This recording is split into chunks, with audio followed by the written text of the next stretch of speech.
Okay, yogurt without all the bacteria probiotic-y stuff that you need to activate a yogurt.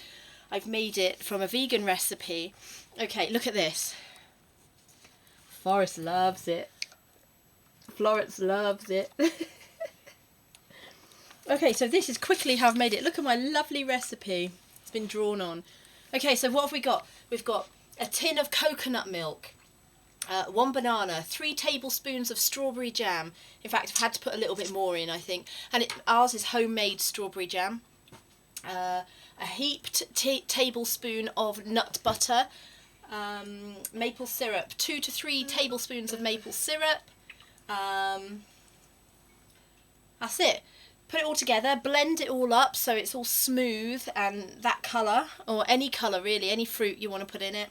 And then put it in the fridge to set for a few hours, and it is perfect type yoghurt, healthy, plant-based. You talk now, go on then, quickly. Yeah, it is yummy. Try some.